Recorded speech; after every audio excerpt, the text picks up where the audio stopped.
Man, I'm all right. I'm chilling. Dropped a video earlier today, and I think it's a worthwhile topic we might as well get into too, because I'm interested to see Okay. what you think. What did you talk about in your new video? How you doing, everybody? Welcome to How's everyone Clark's doing? crossover. We only got one person because I just went live just as I said hello to you. So, um, tell me what your video is about while we're waiting for So people the to log in. WNBA GM survey dropped today. Oh yeah, I already have it. I have it Oh ready. my God. Woo! No, I get there's 40 questions to go over. So I had other things I was going to talk about, but we'll still talk I about mean, them. yeah. What you got? I mean, I just think there's a couple things to point out with it. I don't think I don't know. It's Well, we'll wait till like quarter off to get to that. yeah, sure thing. Um, Rob was supposed to be with us tonight, and someone called in sick at work, and they called him in, so he's not joining us. Best wishes to Rob. That's happened twice where he's got called into work when he was supposed to be on the live show. So I didn't invite anybody else, anyways, but because Rob's usually supposed to be available on Thursdays. So, well, let's talk about. Most of our fans are Caitlin Clark, so I want to give them a minute to come in. So let's talk about. It's only 5:29. Let's talk about you've been following the NBA playoffs. Yes. So Rob's Knicks lost last night, which didn't shock me because they're not going to go out that easily at home. A lot of pride on those guys. They are a championship team. You figure they had one bullet in the chamber, but Game 6, I think, is Game 6 is in New York. Yeah, I think that's going to be. The refs will make sure the Knicks win. Let's see. So yesterday the Knicks lost by 25, and the Warriors got eliminated. And there's not much to say about that series because Steph Curry didn't play the last 3 games. So that sucks.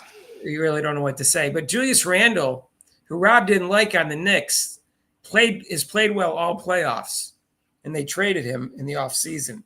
But he wasn't great during the regular season, but he's played well in the playoffs. Rob didn't like him because he thought he was too much one-on-one and too many turnovers. But at the same time, Brunson is very one-on-one, so I'm not sure what he's saying about that. Brunson plays too much one-on-one for my taste. I think the deal is if you're a big person, you get thrown the ball and a lot of the offense stops through you, and then you're not a primary decision maker. I remember when Dwight Howard was a Laker, I thought he turned the ball over a lot, and it seems more damning as a big player than a guard. Well, because they're touching the ball less too. So yeah. But the Celtics didn't have a healthy Porzingis. I don't know, he's some kind of virus that's been going on since January, February. Yeah. He didn't look good. And so they're going to miss 2 of their best players for the last game, and they still were able to win. Porzingis didn't do anything. He had 1 point and 2 turnovers, and they still won.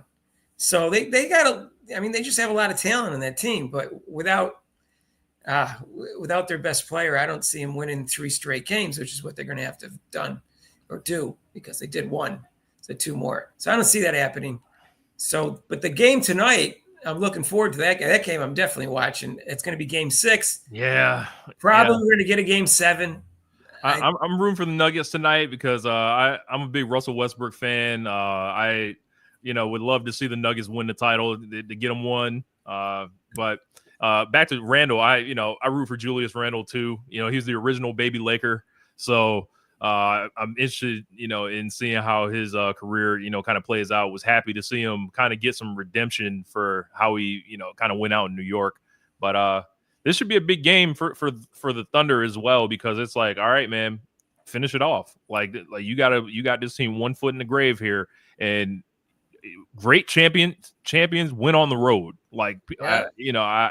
I just find I don't think they're going to win, though. I don't think so. I'm taking the Nuggets in this game. They may go back and win at home, but I don't think they're winning tonight. I don't think, Denver's pretty good at home, and this series has been going back and forth. So we'll see. Thunder's a better team, but I'm seeing the Nuggets win tonight. So the Thunder will probably win Game 7. Let's see how they look. Let's see how they look tonight. But I'm going to watch that game. What do you make of the Cavs going out in the way they did? Is kind of surprising is all I can say. Yeah, surprising. I thought they were the real deal, and they had a few injuries. They lost only 1 game because of those 3 injuries. So you can't really use that as a total excuse. So they weren't 100% healthy, but I think they just got outplayed. and they had trouble with Indiana's offense, which is surprising because they have a good defense. It feels like Donovan Mitchell is kind of ran into the same problem in both conferences. Gets about to the same point. Teams are eerily built the same way. Right. They've really got to focus on getting help at the small forward and really trying to fill out what is perceived to be like a revolving door of small forwards with them. Right. So we'll see what happens. I'm not sure who the favorites are other than OKC, because I still think OKC is the favorites. I think whoever comes out the West is going to take it home. I would tend to agree with that. So even if they don't, whoever comes out of the West, I think is going to take it home right now, because Boston and Cleveland was the two best teams, and they're not coming out of the East. I don't think. That Boston thing throws a hole. That Boston thing throws a hole in everything, because it's like everybody's just watching. Haven't lost yet. Haven't lost yet.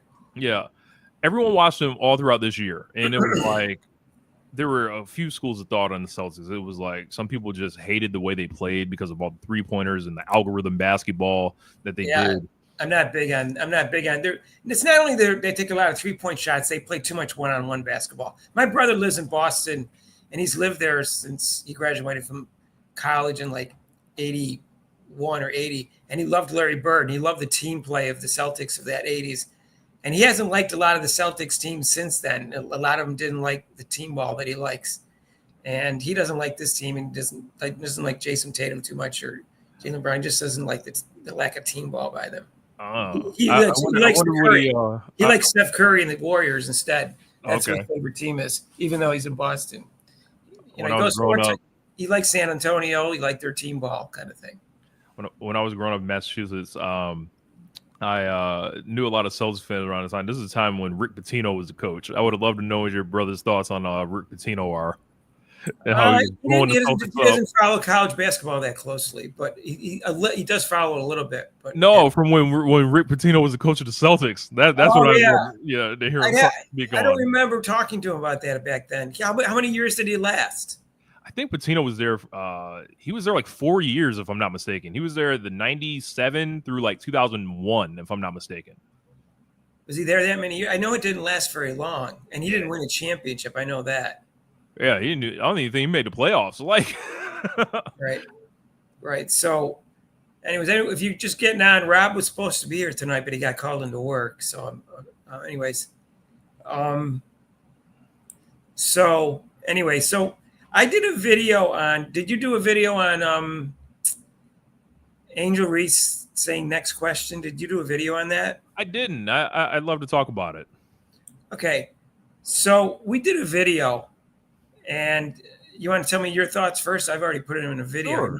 Yeah, go ahead. I saw this, and I was really trying to or do you have the clip so we can play for everyone that hadn't seen it by any chance? Yeah, but everyone's seen it, but I could probably find it. Everyone's seen it, but I could play it I could find it while you're talking if you want. Okay.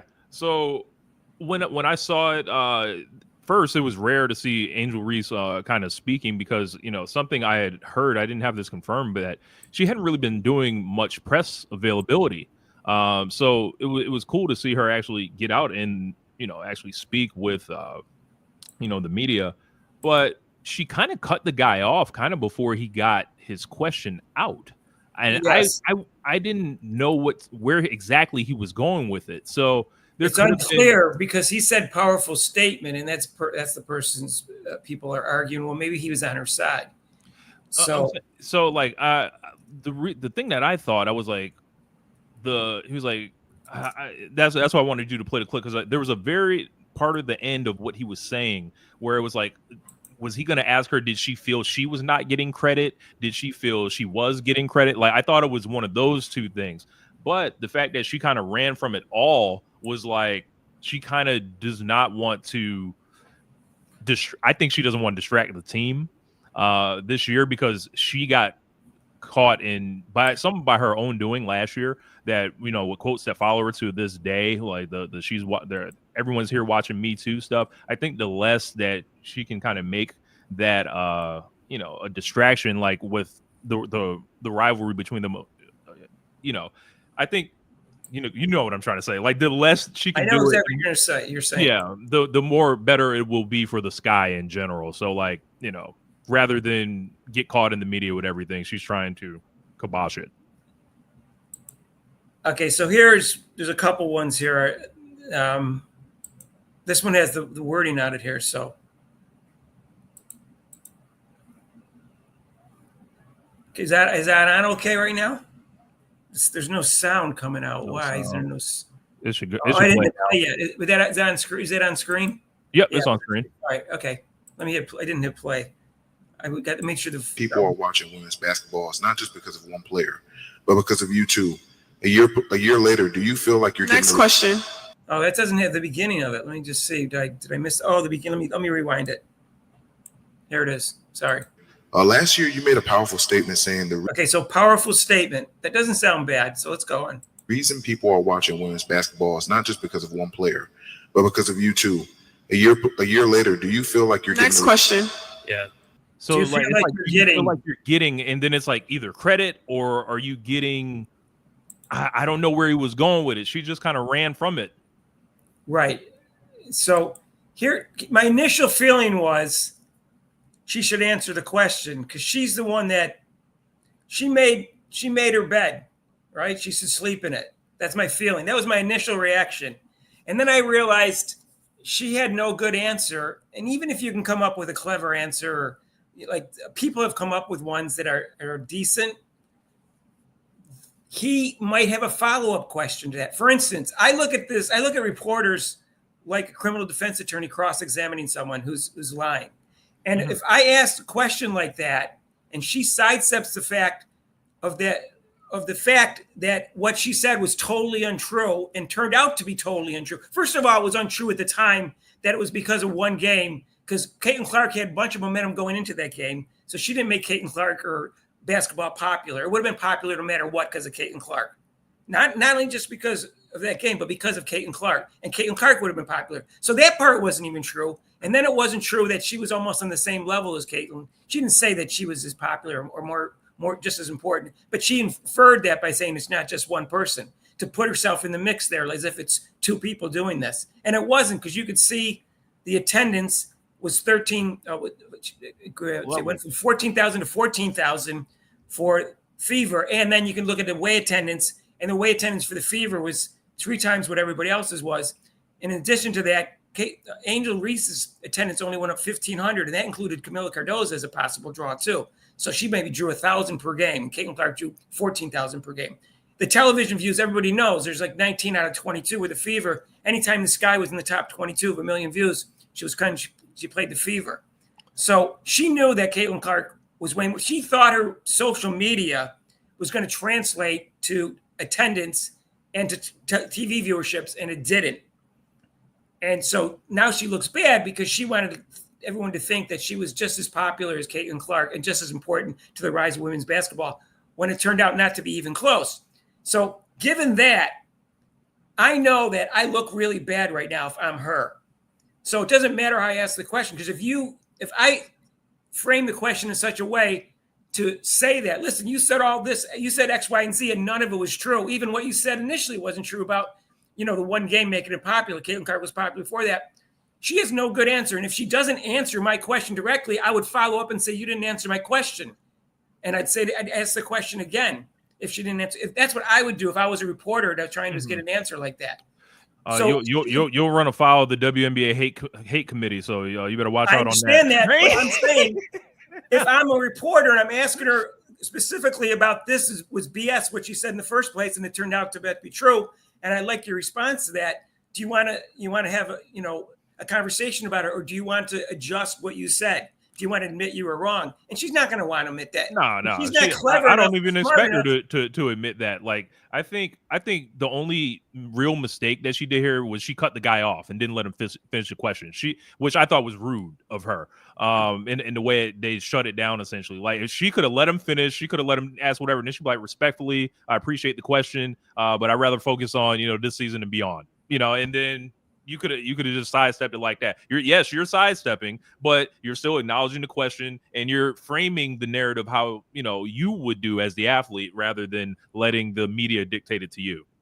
I know she knew that people were making fun of her for that. So she was very sensitive about it. And she's not clever enough to come up with a good answer like that off the cuff. She's just not. She's just not smart enough. She's not mature enough to come up with an answer. So the safest thing for her to do is not answer the question. So that's why I came back and I said, maybe that was the best thing for her, because she can't think like that, Rich. She can't think of an answer that you just said. She's not off the cuff. She could have, if she was prepared for the question, she could have prepared an answer like that. I don't think she was ready for the question. So and I think Angel doesn't really she doesn't necessarily care to be to always quote unquote say the right thing. She's gonna say or do what she feels. Like, if I've learned anything about Angel Reese, in the last couple years. I don't think Charlie said Mark is not a big. I agree, it's not a big deal. That's why I said it was okay. That's why I decided it was okay for her to say next question, because it's not a big deal. In fact, this question wasn't relevant anymore. It was relevant 6 months ago when the season ended. It was a new season now. If he wanted to ask it at the end of the season when all the numbers were in about the fact that it was about one person, that's when the time to ask the question. 6 months later, it should really be irrelevant, because looking forward, like you said, looking forward to the next question. So, like I said, I don't think it's a big deal either way, but I can understand why she said next question. And I don't think I don't think she can handle a question like that. Let's put it that way. So it's safest. Now, if she had a prepared statement for it, because she knew the question was coming up, like in an interview with a magazine, like with Time Magazine or something, that's a different story. Someone could write out the answer for her, and then she could give it to the author, and it would look better. But then there wouldn't be a follow-up question that I would ask as an attorney or as a roving reporter that wanted an answer to my question about, look, if this was wrong, what's your response to that? Why'd you say all this stuff that was false? So anyway, well, we have enough people now. Let's go to the GM. Let's go to the GM survey that just came out, I guess. I guess I'll do a video about it tomorrow, and we'll talk about that. And it was kind of surprising to me. Yeah, I thought the GMs were more Caitlin Clark fans than what I saw. But I don't know what the race is and sexuality of the GMs. So let's put it that way. I'm not saying that should make a difference, but it does. It shouldn't make a difference, but to them it does. It doesn't make any difference to me. I don't care what their sexuality and race is, but it makes a difference to them, and it seems to influence what they think of Caitlin Clark, which is sad.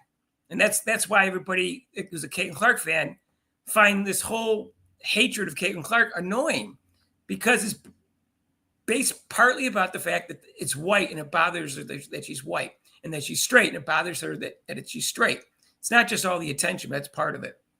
So let's see. Is this, what is that, on ESPN? Let's see. The WNBA itself released it. Should be on WNBA.com. Oh, yeah, WNBA.com. Here it is. Okay. All right. So let me just see if there's anything in the intro. Do I have it up on the screen? Yep. Yeah. So let me see if there's anything in the intro that talks about, because there's 13 GMs and one vote was 50-50. I go, well, that means someone didn't vote. Yeah. So basically, if you're a GM, you're not allowed to vote for your own team. So that's how your oral player either. Is that the way it worked? I didn't read the intro. If you look at the last part that's in italics, it says NBA GMs responded to 40 different questions about the best teams, players, coaches, blah, blah, blah. General managers were not permitted to vote for the Okay, that makes sense. Yeah. So I didn't read the intro. I just went straight to the questions because I didn't find out about it until like 5:10 today. And so I started going over. All right. So now we know the rules. That's the rules. So here's predictions. All right, let's go with number one. This is surprising to me. Same. Very surprising. I know that I agree with the theory that if you're the defending champs, you're at a disadvantage because you can never be as hungry as the other 12 teams in this particular league. But I don't agree that there's a 60% chance of Minnesota winning, because I think New York is better than Minnesota. And I think the Fever are better than Minnesota. So same. I saw the Minnesota pick and I was like, wow, they really must inside the league have a ton of respect and feel like the rest of the league must feel like they got robbed last year and they're going to be out like one of those, Pistons teams in the 80s that came back to beat the Lakers, or the San Antonio Spurs come back to beat the Miami Heat, or, the Liberty, what they did to the Aces, how they got them out of there. And it's a good theory. And and I agree with it. I think they're hungrier than New York for sure. But I don't think they're any hungrier than the Fever are. the Fever are just as hungry as they are. They might not have that feeling from last year, but the Fever are dying. Caitlin Clark's dying for a championship. She keeps hearing out she can't win a championship. And all those other players are dying to get a championship. Kelsey Mitchell's never gotten past the first round of the playoffs. She's just as hungry as they are. Yeah, 60% is overwhelming. I would have expected a little bit more of an even split, but let's see it. Yeah, I mean, any of those 4 teams could win it. Yep. Don't get me wrong. I mean, Vegas has a solid team, but Minnesota 60% was surprising to me. So MVP, this was a little surprising too. But I'm not surprised totally. Like, I don't know who the GMs are. I don't really pay attention to who the GMs are. I know the GMs are just for the Fever, and I don't even know who else the other GMs are. But this was Kurt Miller in Dallas. I'm not really sure of the other GMs yet. Yeah, I'm gonna have to. I don't even know the NBA GMs are like as much as I once did. All I know is covering the WNBA for the last year is black females, especially black lesbian females, do not like Caitlin Clark and underrate Caitlin Clark. That's all I know. Like I said, it shouldn't make any difference, but it does to them. So I don't know what the GMs, I have no idea what the genetic makeup or sexuality or even what sex the GMs are, because I didn't look into this. I didn't even know they did a survey every year. All I know is that probably explains to you why Caitlin Clark didn't do as well in this survey as it did. I'm just guessing. I'm just guessing because I'm surprised by the results. So anyways, I think Caitlin Clark is the favorite and Nafisa Collier second, but they have Caitlin Clark. 67% is a lot, and I love Nafisa Collier. If somebody's going to win the MVP that's not Caitlin Clark, I think it is Collier. Well, that's 8 out of 12, Rich. That's 8 out of 12. That's 8 out of 8. A lot of, how last year the A'ja Wilson, it seemed like it was kind of preordained. I don't want to say that's happening with Collier because I don't think Collier has the same kind of rabid support from the hardcores that A'ja Wilson does. I agree. I could see it. I could easily see it. Collier's great, and she's like she's far and away. Like if we start talking about the most with less awards, she's on a clearly less talented team than both Wilson and Clark. I feel like so she's gonna get all the shots she wants. She's gonna play incredible defense, and she's gonna grab rebounds. So it's gonna be right there for her. If they can get to a 2 seed again or above, I would have no problem if somebody voted for Collier. Of course, if she's got a good chance. To me, and this is the same thing for Caitlin Clark's the rest of her career until she's old. Caitlin Clark's ability to make her teammates better is at least twice as good as any other player in the league, and that to me signifies an MVP, and because that makes your team better, it makes your team win. And so to me, she's always the favorite until she's injured or old. That's just that's the way I'm thinking. Now that I think she's going to be good enough this year, I think her defense is going to be better. She's going to have fewer turnovers. Her shooting percentage is going to be higher. Her team's going to win more. Yeah. So to me, she's always the favorite for that reason. And until someone comes along that makes their teammates better, somewhere near the level of Caitlin Clark, I'm always going to view it that way. Unless they see the voting's really unfair, and then I'll just give up that she's going to win it. I think it really just comes down to team wins for Caitlin. If her stats just go up slightly, she already smashes, what she's already established in her first season, which is a stat line unlike any other in league history. I had someone today trying to argue with me about the Houston Comets had players doing this. I'm like, what are you talking about? Like, sure, you can't compare Houston Comets and you can't compare numbers in the NBA with the WNBA. First of all, they played 48 minutes. It was about the Houston Comets. I was like, they're getting less than 4 assists a game. Like, what are you talking about? Like, I don't like this is different now. All right. Okay. So that was the MVP. Next was point guard. So they think, the next one, franchise. Okay. That's a big one. Now, Caitlin Clark did win this one, which didn't surprise me because I'd heard one GM said he'd give up his entire team for her. Was that the one? Who's that? That was last year. It was actually Kurt Miller. Is that the one in Atlanta? Or is that no? He was on the Sparks. Oh, Phoenix. The Phoenix. Is that? You're right. The Phoenix GM said that. You're right. I'm trying to remember. Someone said. I feel like this 50% is way too low. Oh, I think it should be 100%. Well, Like, it like should be it's 12 not out of 90. 13 because you can't vote for your own. She Yeah. should have got 12 out of 13 votes. Yeah, like just when you think about the basketball itself, the age, No, and then you think about the business, there is no one with those three combos. no, yeah. I'm sorry. You said Houston Comets. I thought you were talking about someone who was quoting. They're quoting Houston WNBA teams from the past. Is that what they were quoting? Yes, yeah, it was. I thought you were talking about current numbers. And I was baffled. I was I thinking, was like, "What are you talking about?" Yeah, sorry about that. Okay, so Yeah. I know I just flipped out. I was thinking of something else. Okay, all right. So my mistake on that. All right. So what were they saying about the numbers for the Houston Comets, though? Just They were saying like I was saying, hey, Caitlin already has like a stat line like nobody in WNBA history, even if she's slightly better. Let's say 23, 6, and 11. Still, no one's done that in history, and I got told I made this up apparently. As far as like what her stats were last year, that nobody has had anything like that. And then they got cited like players on the Houston Comets were doing this back in the old days, and I'm like, Cynthia Cooper and Cheryl Swoops grew up on them, love their games. They were getting like 4 assists a game. What are you talking about? Like, there's no one who was getting 8 assists on that team, right? Yeah. But I will say that Cheryl Swoops was a very good defensive player, though. In addition to her, she was absolutely. a very good. I will say that I don't like her at all, but people are probably underrating her now.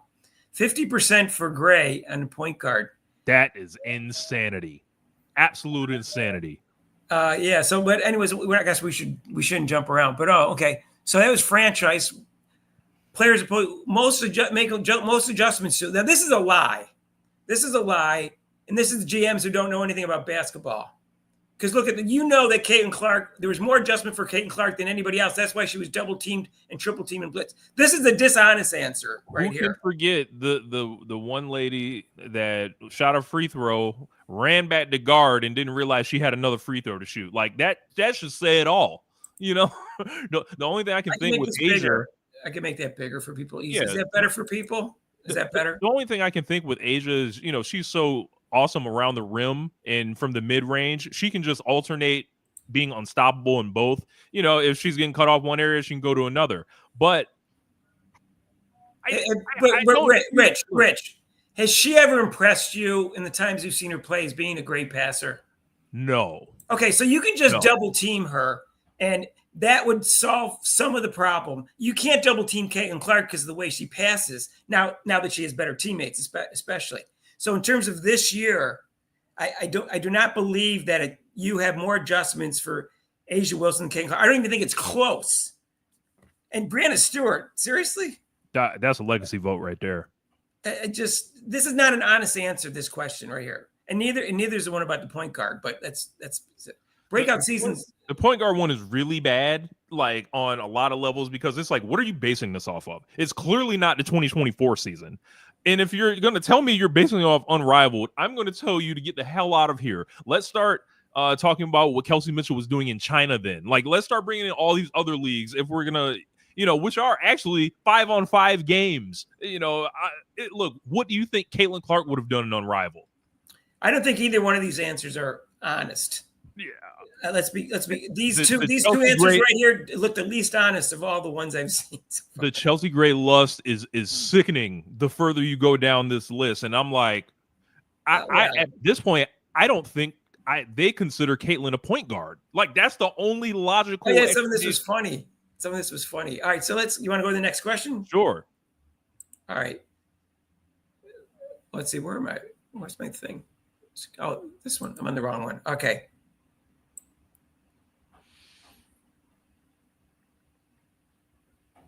Look at that. That's hilarious. So looking at those two votes, right? So I'm convinced that there are some people that don't think Caitlin Clark is a point guard, which is absurd on its, face. But Chelsea Gray's a point guard, so we can't compete with that. Yeah, I guess not. She never led the league in assists ever. But she's the point guard. She never even averaged more than 7.1, I think, and that was only once. All the other years she averaged like in the 5s.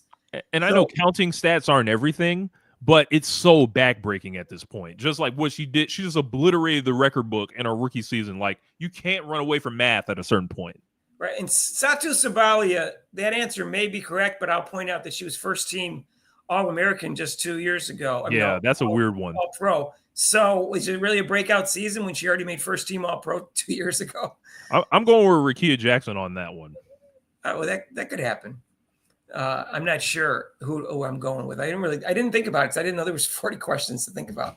But I can tell you my answer on this one. I did a whole video on this one, reacting to every single question in painstaking detail. It took me like 30 minutes to do it. So check it out when you guys get a chance. But yeah. Okay. So this could be a compliment, calling her a shooting guard and calling her a point guard. It could just be saying she's the best shooter in the WNBA. And it could be a compliment from 33 people who like her, 33% who like her, which is just 4 GMs. I'm assuming it's 4 because it's 4 out of 12. So, So 3 people thought Kayla McBride and 3 thought Sabrina Ionescu. That's what it looks like. It's 4-3-3.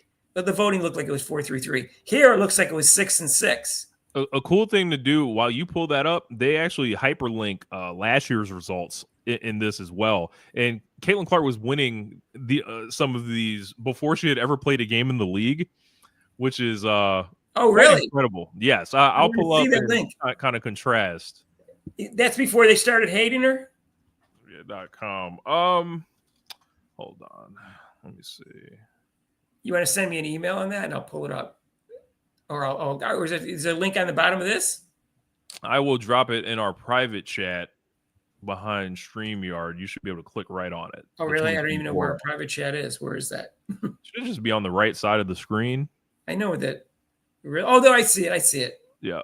So the 2024 one, Caitlin got the starting a franchise one. She won that 50-42. Best point guard in the league. Caitlin was tied for second, in 8% last year before she ever played a game. And Chelsea Gray had 75% last year. She led the country in assists 3 years. Yeah. No Paige Beckers in this. I bring that up to bring this. No votes received in any of the guard categories. For this year. Okay. All right. Well, so the Kayla McBride looks like, and Sabrina Ionescu, I don't know. Caitlin Clark to me is a point guard, so I wouldn't even give her a vote in the best shooting guard. Do I think she's a better shooter than those two? Yeah. So I'll say that. But I think, and you'll see her shooting percentage go up this year now that she has a better team. So, anyways, so let's go to the next list.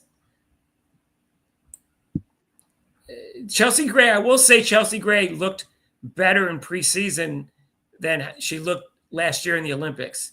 She seems a lot less hobbled. So she will be better than she was last year. I think she came back too early, but I'm not her doctor. She looked hobbled to me. Who is the best forward in the WNBA? Interesting. Isn't Asia Wilson a center? So, yeah. I don't know. Because I don't know.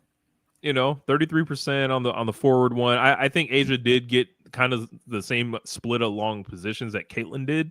But the way they gave her unanimous MVP last year, it should just, be number one in both, right? You would think. Think she'd be unanimous in best center. Right. But John Claude Jones got four votes.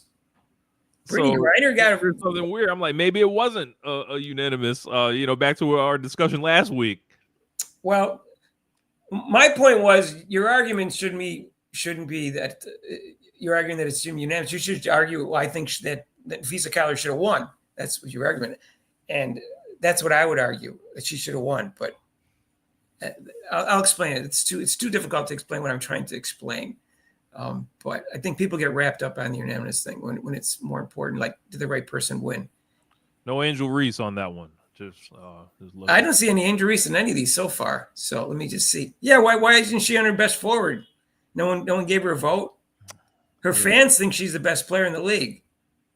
So I guess the GMs don't agree. Tough. Sometimes the GMs get it right.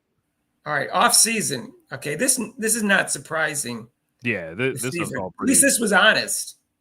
But Dallas, this stuff is pretty chalk right here. I think. Liz Thomas, first team all league player, switches teams. Yeah, they're probably going to make the biggest impact.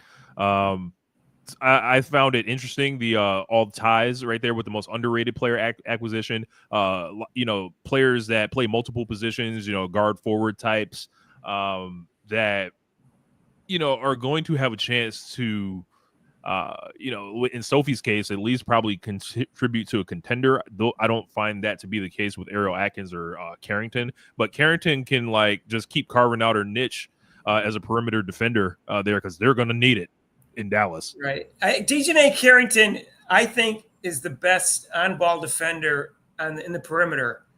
But I don't like her offensive game. She's not that good offensively. That seatbelt stuff is real. I know people watching this do not like her. Watch that woman defend like she isn't like she is for real. Yeah, she's the best guard defender in the league. At least she was last year. But I think Nafisa Collier is the best defender in the league. I think she plays forward. So, what surprising move of the offseason? Duana Bonner. Well, I don't know that much about Duana Bonner going into this year, so I didn't know if it was surprising or not. But I can see that. Which team is most improved in 2025? Indiana, Chicago, Atlanta, Los Angeles. Los Angeles make the playoffs. I think this is the one question that we got to ask about this, because they didn't make the playoffs last year. I think all those other teams are going to be better to a certain degree. I think we kind of expect the Fever to take a massive leap forward, but Chicago is real interesting to me because I don't love their moves. Yeah, we'll see what happens. Vandersloot's already injured. Is that her name, Vandersloot? She's already injured, but okay. So I didn't even this part I haven't looked at yet. I got interrupted with a phone call. There's something very interesting on this. All right, so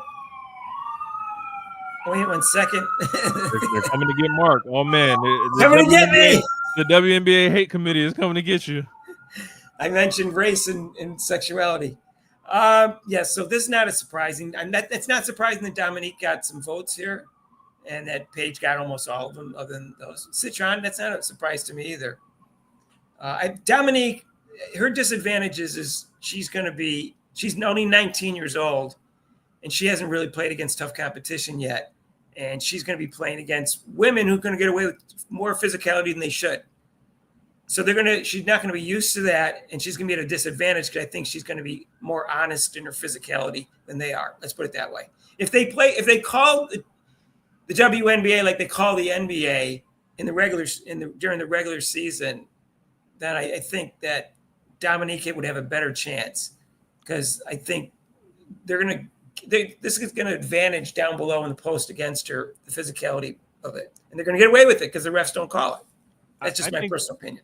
I think the which rookie will be the best in 5 years question is really, really interesting, because I maintained on my channel, I brought it up, around the time of the draft. In a normal, kind of draft, this was the NBA. The number one player that would have been drafted was Dominique Malunga. She's going to be, in 5 years, she will be 1 year younger than Paige Beckers is right now. Like, so right. No, this answer doesn't surprise me at all, because I said the same thing, that I think Paige Beckers is changed. I don't like this is telling. Like at that point she'll be used to the physicality. She'll be stronger herself, and so that she's going to be a dominant player. In 5 years. Last year, Caitlin Clark won that with 83%. That's damning. For Paige, right. I feel like. Which rookie was the biggest steal when she was selected in the draft? That's the second pick in the draft. It has to be Dominique. I can't believe it's only 20%. Michaela Timpson is I would vote for a second, but Dominique Malunga they're trying to tell us something. I think the GMs are trying to tell us something here. Like, I don't think they got everything right, but they told on themselves a little bit what they think about Paige around the league. Right. Best international player, Jonquel Jones. I agree with that. And then that's she should have got all the votes, but that's my personal opinion. She's a former MVP. She got MVP in the finals. Outside use producing the best in France, 92%, Germany 8%. I don't care about that question, but I agree with it. Defense. Who is the best defensive player in the NBA? I agree with this. Nafisa Where's Caitlin? Did she get any votes? I'm playing. Asia Wilson's a better defender than Alyssa Thomas. Alyssa Thomas is overly physical. I don't like her defense as much. That takes a lot of energy. Honestly, I don't want Caitlin becoming one of the best defenders in the WNBA unless it's just like, yeah, there's nowhere else for her game to go. I need her to max out on her side of the ball, like on offense first before we do all that. I don't know. Brianna Stewart's an excellent defender. Alyssa Thomas gets, like I said, I don't think her defense is as good as other people think. It is because she gets away with things, but I don't think it's clean defense. That's just my personal opinion. You know what it is with Alyssa Thomas is people in the league are afraid of her. I know. I catch people that they talk about like, who would you not want to go down a dark alley with and all, and I think some of that stuff translates to the defense too. I love her game personally. Like, you know, if she finds a way to get it done, like with those shoulders, like obviously she can't shoot or anything, but it's fascinating. It's like Draymond in a sense, but a little bit more controlled. Like she's not, she's not going nuts on the refs. Right. So isn't Alyssa Thomas more of isn't she defensive? I know on offense she plays more at the top of the key, but isn't she an interior defender? I would think so. I would probably just have to look at her blocks because it looks like Ezzy and Asia kind of got the votes from that, and Collier is just overall. I think they must count her as somewhere between an interior or a perimeter defender because she won. She was second for best defensive player, but wasn't in there for interior defense. So I guess they consider her somewhere in between. That's just the only thing I can think of. I agree with DJ and Carrington. I think it's clear that she's the best perimeter defender, even though I like Jackie Young. Yeah. Brittany Skites, she's not as good as DJ and Carrington defensively. She's dirty. We found that out. Minnesota, I guess that's probably true. Maybe the Fever. Who knows? Fever, yeah, why not? They're stressing defense. Look out. That's no surprise there, right? So the coaches. Cheryl Reeve, Becky Hammond. That's not a surprise there. Everyone says it's Cheryl Reeve. The Cheryl Reeve love can be explained by one thing. With her going nuts in that press conference after Game 5 last year, she talked about the referee. She basically said that the game was rigged. And you know what happened to her? Nothing. Look, so like they either agreed with her, thought she was right, or was like, we can't tell Cheryl any different. So it doesn't matter that she still should have been fined for it. Salute. Oh, she absolutely should have been fined for that, but apparently they didn't. Which head coach is the best manager motivator of people? Look at Stephanie White's tied for second, so it's good.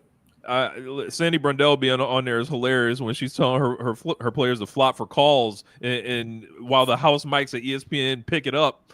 Really? Which head coach makes the best in-game adjustments? Cheryl Reeves. I'm not surprised that again. Best offense, Cheryl Reeve and Becky tied on that one. Really, yeah. Really, I thought Minnesota had a better offense than Vegas, but Minnesota has a great offense because I remember that game where it was late in the season, and this was like basically the game that was like, okay, Caitlin's MVP thing is kind of done here. Like where I think the Fever lost by like 10 at home, and Minnesota was just like, oh my God, they're hitting us from every angle. Like the corner threes, they were just killing us. Right. So here is which newer head coach with the biggest impact, and Stephanie White. This is no surprise because Stephanie White is such an upgrade from Christy Sides, and Tyler Marsh is such an upgrade from Teresa Weatherspoon. So those answers don't surprise me one bit.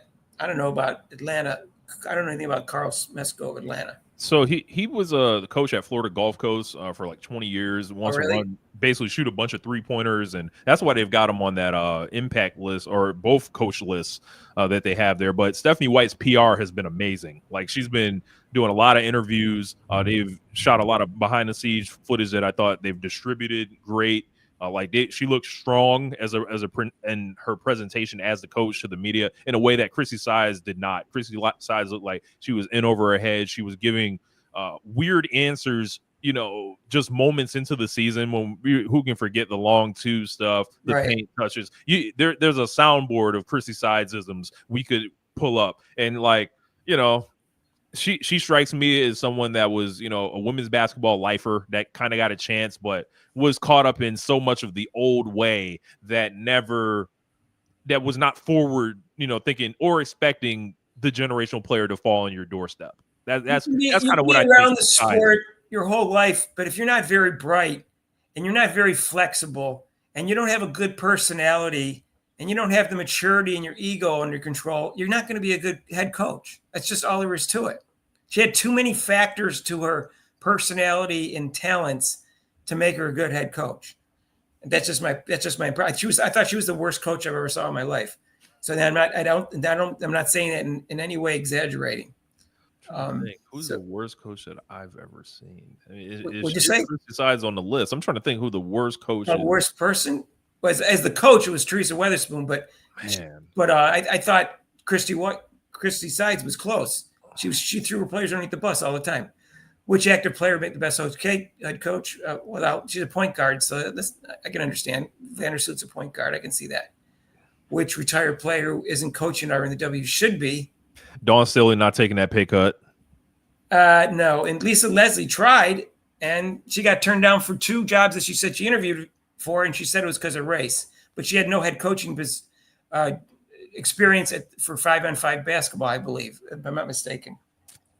I think as these as we get more, numbers based, it could be like a Patrick Ewing type of thing. It's like, you were a great player, you're a center.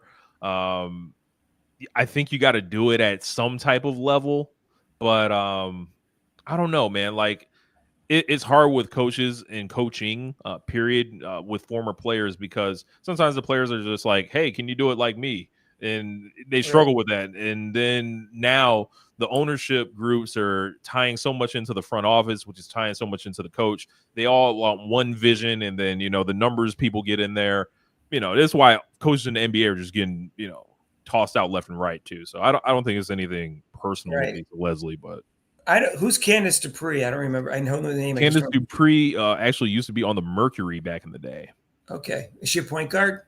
I believe she was a forward, if I'm not mistaken. Okay, because their answers here are for coach, active player, head coach was 2 were point guards, and then Dawn Staley's a point guard. Sue Bird's a point guard, so they had a lot of point guards thinking they're going to be head coaches. Which 2 teams will lead their conference in the Commissioner's Cup? Oh, who cares? Yeah, I didn't care about any of that. Sure Cup. Which team was most fun to watch? Indiana. Overwhelmingly. I can't believe that didn't get 12 votes out of 13 because you can't vote for your own. Which team has the best home court advantage? New York? I thought this was interesting. Get the F out of here. I would have thought Indiana would get it, just because, like, hey, when you walk into Indiana, like, you walking into, like, ain't nobody room for you. I went to New York for the game against the Fever, and that was not – they weren't that loud. Yeah, I'll say, like, New York, it looks cool in there. It's a huge arena, but you can talk yourself. I feel like if you're an away player, you can talk yourself like, yo, I'm on Broadway. They here to see me. Like, no, you going to Indiana, like, they're there to see, the Fever, and you are the enemy. Like, I don't know if it's necessarily the case for visiting players in New York. They're like, hey, I got a chance to go crazy on the not Madison Square Garden stage, the Barclays stage. Which team has the most promising young core? I'll tell you this: Minnesota, like throughout, like game 1, and they melted down a little bit at the end of game 5, but they weren't like starstruck being on that court. Indiana should have gotten all the votes on this one. Sorry, that's not. I don't think that's an honest answer, but that's my personal opinion. Which one? Which team has the most promising young core? Are you serious? Seriously? Yeah, Clark Mitchell and Boston, like and Lexi Hall, tough to compete with. Well, Mitchell's 29. She's 29. You count Mitchell, but you got Lexi Hall, you've got Caitlin Clark, and you got, and that's it. Oh no, we already talked about 3. We got 3 players. They got 3 players. That's, I don't know what else. Besides Leah Boston, who else do you got? The young core. Well, they got my guy Caitlin Timpson, but we don't know how good she's going to be. Yeah, but they have 3 really good players there. Which player is the most athletic? I didn't really know how to measure this one. That's an interesting question. I think Kelsey Mitchell you should consider. I brought up Kelsey Mitchell in my video too. I was like, yo, you see the way she zips back and forth? Like, that's got to count for something. Kalia Copper is very athletic. And Brittany Sykes. I'm sorry, Brittany Sykes. I don't think she's more athletic than Kelsey Mitchell. But yeah. Dominique Malunga, I can see. Nafisa Collier, I can see. Asia Wilson, yeah. Brittany Sykes, is she really that athletic? I'll have to watch her play. Yeah. I'm not too sure on that one. Oh my God, are you serious? Chelsea. Wait, how did Caitlin Clark? He just 50%. Wait, how did she get 50% even more? Who's the best passer? The lust must end. The Chelsea Gray lust must end. No, we're not doing this. The numbers, look, the numbers do not back this up. Just because she turns around very fast after she makes a regular pass does not make you a better passer than Caitlin Clark. No. No look passes. No look passes are silly because most of the time they're not really no look passes. They turn their head right after they look. They go like this as they throw it, and they've already looked. Well, it's a work. I watch wrestling. I know what a work looks like. They just show. This is ridiculous. Caitlin Clark is the best passer in the history of women's basketball, and she has been since her junior year in college. So this is ridiculous. These are ridiculous answers. And you know I'm pretty critical of Caitlin Clark. I don't go like saying she's great at everything, but she's the best passer I've ever seen, and she has been for 3 years now.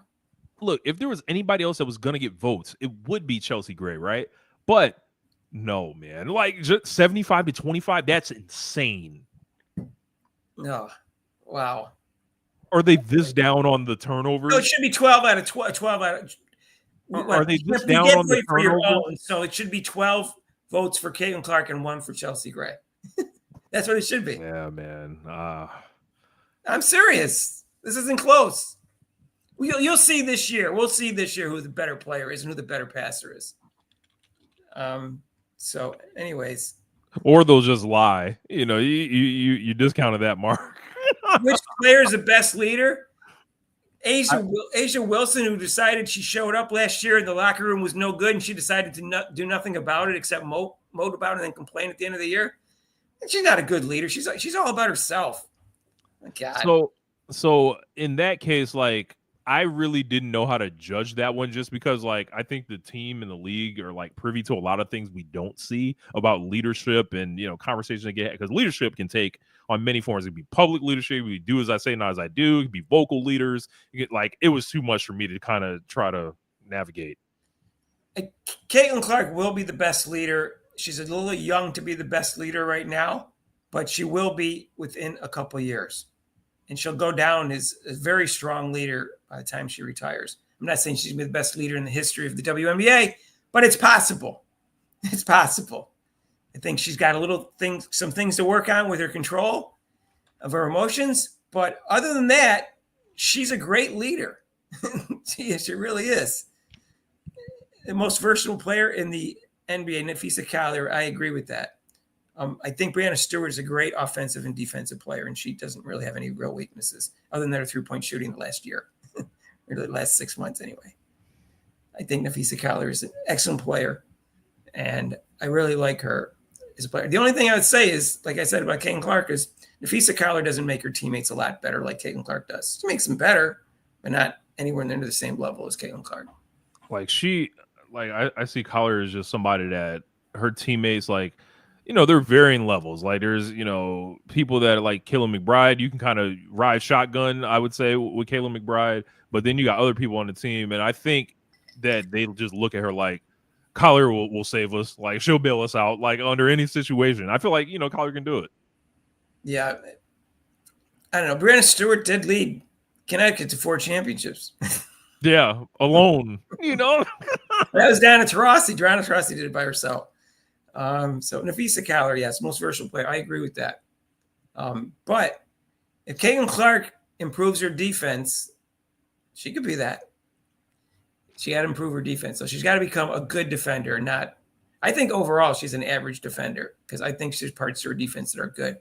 Yeah, I think it's overblown on, quote-unquote, how bad of a defender she is. Well, she's a very good defensive rebounder.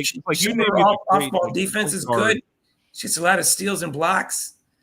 Sometimes around ball defense is good. Sometimes it's awful. Yeah. And look, a lot of that, I think, always awful. A lot of that last year could have been chalked up with a lot of young players that didn't know how to, like, call defenses and switch, and obviously they weren't getting any coaching assistance. So, no, I mean, defensive specialist Christy Sides. I know more about defense in basketball than she does, and I never even played other than 8th grade church team. And I was like the 11th man. I think I was in 12th. I think I was 11th. Maybe I was 10th. Anyways, then I wrestled because I was short. So, anyways, all right. Is there more? Let me see. What else is there? There's 40 questions. Some of them aren't even necessary, but basketball IQ. No, look, more Chelsea Gray lust. Oh my God, you can't be serious. Caitlin Clark has the highest IQ I've ever seen on a women basketball player, and there's not many men that have higher IQs for basketball than Caitlin Clark displayed. There's players like I thought Magic Johnson, Larry Bird were great, very very smart players in their prime, and even Jordan was, but not quite as much in terms of basketball IQ. They are not basing this on 2024. They're not using. They're not basing this on reality. They're not. I don't know what they're doing, man. I don't know what they're doing. I saw this and I was just like, which player would take a shot with the game on the line? Caitlin Clark hit 2 buzzer beaters in college. She just never got a chance last year. Like Sabrina Ionescu hit one of the greatest shots I've ever seen in my life in like game 3 or 4 of the finals last year. I'm like, she kind of shows you she wants to take that, and also she did it in the Olympics too. Yeah, so I don't think Caitlin Clark has established herself in the WNBA for this to get an answer here, but she will be first in this category when she's in her prime. And Nafisa Collier might be my answer, but I will admit that Chelsea Gray makes difficult shots. I mean, I see Breanna Stewart getting receiving votes. She'll just get fouled, and just go to the line. She'll travel first. So this is ridiculous answers.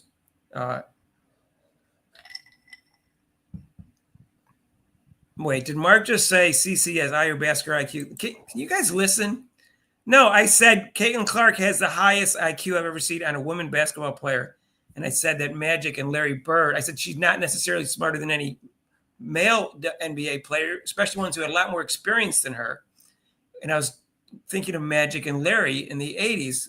I thought they were great leaders and had high basketball IQ, which is why their teams were so great. So I didn't say that, no. She might end up at some point, but right now, no. How could she? She's only 1 year at the pro level. Basketball IQ has to be developed over time. And Magic and Larry, their basketball IQ went up as each year they went in the league. So look, the only argument I'm willing to hear out for Chelsea Gray is that they think she's so physically diminished that she's going to get by on her mind. Like that's all I can really give them credit for there. This private chat, Rick. So I clip on this, and what will go up? It will open up in one of my tabs, or will come on this site. Let's see what happens. Okay, it's in a tab. So I'm going to close the other one so I don't get them mixed up. So this is last year's? Last year's, yep. All right, so let me preset share screen. And look, they got rid of the who do you think will be the face of the WNBA in 5 years question. Oh, they got rid of that one? They got rid of that. I wonder why. Well, because she already is the face of the league, and she will be for the next 15. Caitlin Clark won at 82% last year. Oh, these are 45 questions last year. And it says, okay, same rules, not permitted to vote on. Anything else that I know about the introduction here that's worth looking at? Don't believe so. 45 is notable, though, because they took 5 questions out. I wonder why. Clark, 83% for most GMs saying the best rookie in 5 years. She didn't get 100%. Oh, my God. People are so dumb. You can't be that dumb. Oh, they condensed, it looks like, some of the forward stuff. Okay. That off. Okay, so this is last year. Well, Asia Wilson won it before the season started, so I'm not surprised she won it with the GM vote. So, all right. So Alyssa Thomas was 5th, right? So she wasn't even close. She had come in, I think she was in 2nd the year before. And Asia Wilson was 3rd the year before this. This is 2023 I'm talking about. And Breanna Stewart won it in 2023. Caitlin Clark only got 50%. All right. But they hadn't seen her play at the pro level yet. So, okay, that's all right. Which player forces opposing coaches to make the most adjustment? All right. Caitlin Clark should have gotten 100% of this again, except for one. I guess you can't vote for your own. Because that's what happened when the season started. That's all they did. The entire plan for the coaches was to try to stop Caitlin Clark. Which player will most likely have a breakout season in 2024? Aaliyah Boston. That didn't happen. It was Caitlin Clark. Aren't the rookies eligible for a breakout season, or do you have to be already in the league? If I would think you'd have to already be in the league. Oh no, they voted for. Oh, they had Rakia Jackson on there. Yeah, I just saw that in the bottom. I guess maybe they just underestimated her. Okay, you guys weren't watching what I was watching over in Iowa then, because you're insane to think that if you can vote for a rookie, then Caitlin Clark should. Who's the best point guard? Okay, well, this is Caitlin Clark hadn't played in the league yet, so I don't have a problem with this answer right now. Right there. Jewel Lloyd. See how wrong they were? She shot awful. She shot awful last year. Rich, are you still there? She had a bad shooting percentage this year. Yeah, 75% is that's a lot. Right. Guess not. Guess that didn't happen. Yeah, Satu Sabali, best small forward. That's because she made first team All Pro in 2023. Ryan Howard, I thought she was considered a guard. All right, and I thought Jackie Young was a guard. All right, best power forward. Brandon Stewart won over Asia Wilson, but Asia Wilson was going to get MVP, or is Asia Wilson a center? They can't decide what she is. Yeah. All right, Asia Wilson got that over John Quinton and Brittany Griner. Which team has made the best overall move? Seattle. Well, Seattle did pretty well last year. What were they? They were fifth. They were fourth or fifth? Fifth. What were they? They were fifth. I think Aces were fourth, weren't they? That's right. Yeah. All right. I don't know how good. I don't know what they were in 2023. I'd have to go look up their record. Nike Agumake for Seattle. All right. I think the answer is Caitlin Clark. Yeah, by a mile. She only got a couple votes, it looks like. Looks like she got a couple votes. Rebecca Allen, she didn't make a big difference at Phoenix, did she? She did not. No, that's all right. Carly Samuelson, Kaylu's sister. All right. I don't think she made a huge difference. Kalia Copper to Phoenix. Oh, unsurprising. Okay. Which team will be most improved?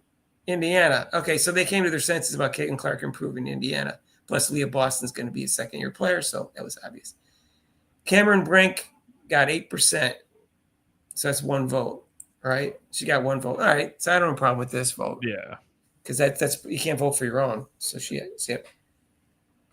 Cameron Brink. They think Cameron Brink's going to be better than Caitlin Clark. That's not going to happen. That's just not going to happen. Cameron Brink. That 83% is kind of backbreaking, I would say. I guess you may consider Cameron Brink, with the shot blocking and just this is a bigs league. So, which rookie was the biggest steal at where she was selected in the draft? Okay, I agree with that. They're absolutely right on that. I actually thought she should have gone fourth, and I said that before the draft. And Rob and I I've made a video of it about the draft, and so I have it on record that I thought she should have gone fourth. I didn't see any reason why. Who was it?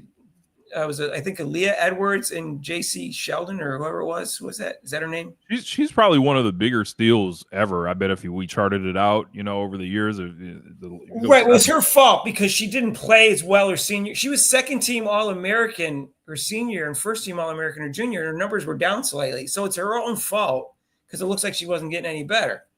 So that's why she dropped. And she was also supposedly, either suspended or told to go sit in the corner for 5 games too. So that's what happened. But I would have never voted. I would never drafted J.C. What's her J.C. Sheldon? Is that her name? J.C. Sheldon. Or Leah Edwards before her in a million years. And I said that at the time. And so did Rob. Who was the best international player in the WNBA? The same thing as last year. Best defensive player. Oh, Asia Wilson won this one. Interior defense, Asia Wilson. Best perimeter defender, Brittany Sykes. Is she really? Well, maybe she was at the time because that was before Dejanay Carrington. Most versatile defender. That's probably true. She's also the dirtiest. For Alyssa Thomas, best defensive team, Vegas. No, not last year they weren't. Becky Hammond wow. Look at this. Becky Hammond won over Cheryl Reeve.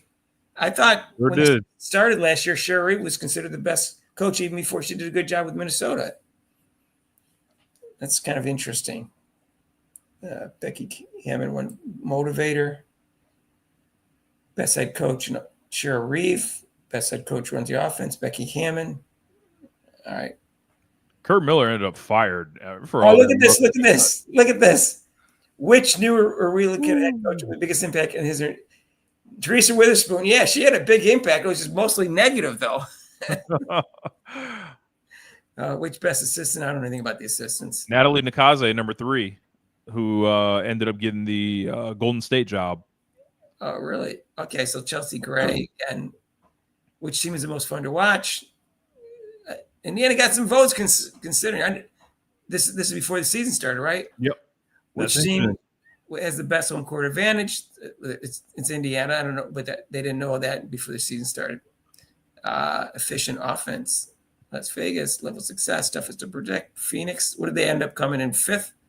Or did they end up in 7th? They were 7th? They were 7th, right? They were 7th. They were right after Fever. Promising young core, Indiana, 100%. Which player is the most athletic? This one was Brittany Sykes over Kalia Copper. Kalia Copper won this year. Which player is the fastest with the ball? They eliminated that question. But Jordan Canada is very fast. Best player without moving without the ball, Dewana Bonner. Got 18. Yep. Ryan Howard, Kelsey Plum. Best passer, Caitlin Clark only got 1 vote. I would have voted for Caitlin Clark before the season started. I don't know about you.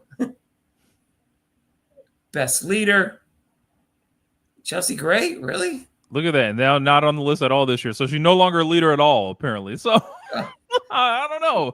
She didn't lead very well in the Olympic finals. They didn't even play her in the second half. Yeah, that leadership question is tricky. Most versatile, Brianna Stewart. Yeah, she's very. So is Nafisa Cowley versatile though, so that's pretty close. Best basketball accused, Chelsea Gray. Yep.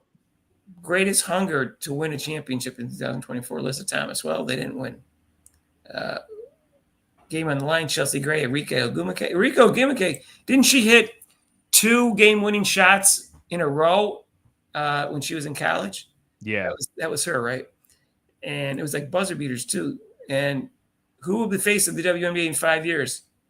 Juju Watkins got a vote, and so did Asia Wilson. She's the face of the league before she entered the league. As soon as she was drafted, she was the face of the league. Yeah, pretty much. Let's be honest about that. I know that Angel Reese fans and Asia Wilson fans don't think so, but yeah, man, it was awesome going through that stuff. I'm glad you pointed that out to me. I didn't know they had. I'm curious. And pulling up with the 2024 list, I think is interesting to look back at as well. That's why I like doing things in real time and looking at lists before the season happens, because we can always go back, we can get it right, we can reflect. And, we can talk about how we feel about it in real time. And I think a lot of people miss the opportunity to do that when they're like, what's the point of this? Who cares? Let's just see the games. It's like, well, this gives us credibility when we, do these things. It's not like we're just talking into the ether. Like, right. So but anyway, man, I got to get rolling. Okay, out of here. But thank you guys. Next week. So Mark, we got the game in Atlanta next week. I'm going to be there Thursday. You're gonna be in the game. I'm gonna be at the game. Fever and Dream. Are you gonna text us? Are you gonna listen? I'll go be live for that.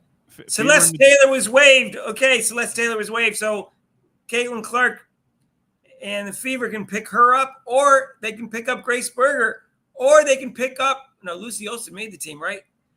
Or they can pick up anybody else, so they can want. Kennedy Carter, come on. Diamond DeShields, that was the woman. Kennedy Carter, come on. Kennedy Carter.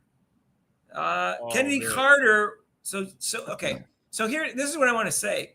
People lose their minds over Celeste Taylor and Grace Berger being waived by the Fever.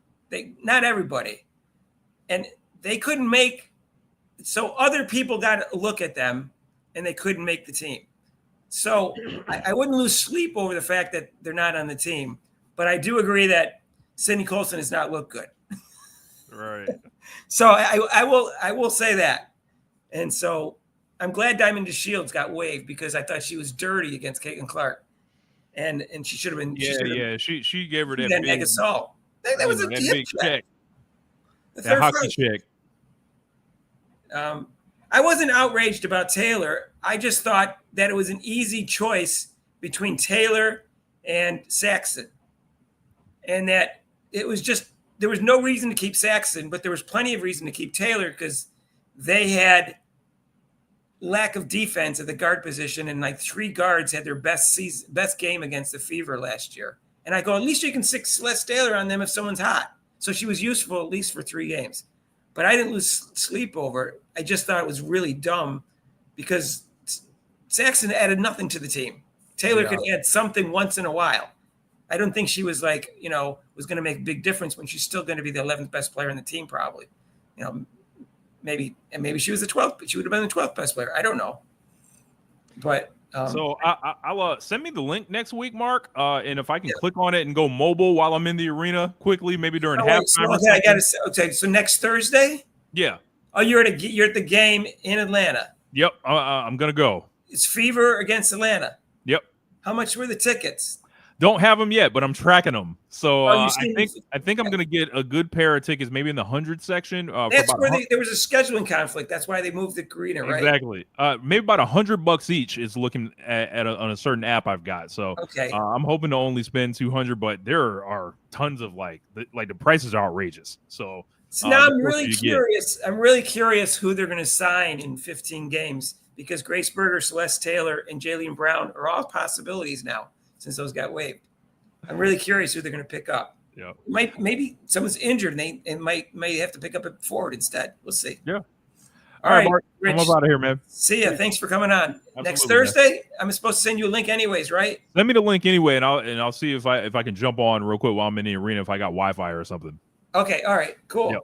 Thanks. Right. Peace. All right, that was fun going over the questionnaire.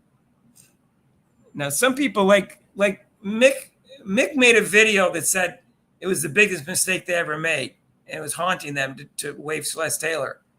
I said it wasn't that deep, but it was the wrong move. That's what I said. It just made no sense. I can't get over that. Saxon, no one picked her up. No one picked up Saxon, so it tells you that she wasn't good enough to be in the WNBA. I don't even think she got a tryout. I don't even think she got a camp contract. At least Celeste Taylor got a camp contract.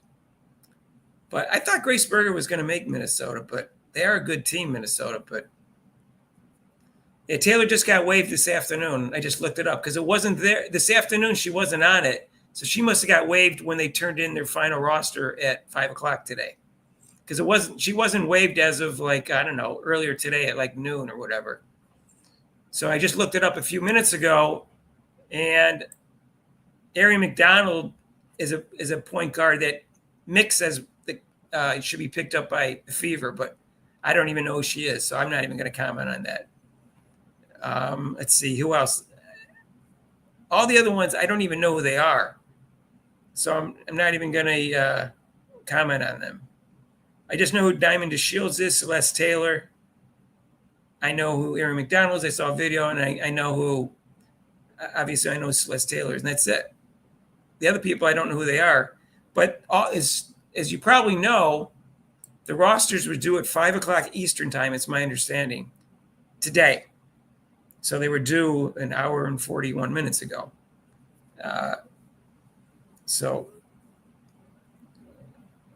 Yeah, that's not a good reason to be on a team because Celeste Taylor was friendly with Caitlin Clark. So I don't know. I have no idea who they're going to bring back in 15 games. I think because Colson hasn't looked good, I think it's between Jaylen Brown and between Berger because she's a point guard. Celeste Taylor's not really a point guard. And I don't know who's better between Grace Berger and Celeste Taylor because I haven't seen them play any meaningful minutes because Christy Sides wouldn't give him a chance last year. I know Celeste Taylor's got a really good reputation for defense. That's all. And 2-time all-conference at the college level. So the Dallas GMs, they can – all the GMs disagree with us. Diamond DeShields was cut.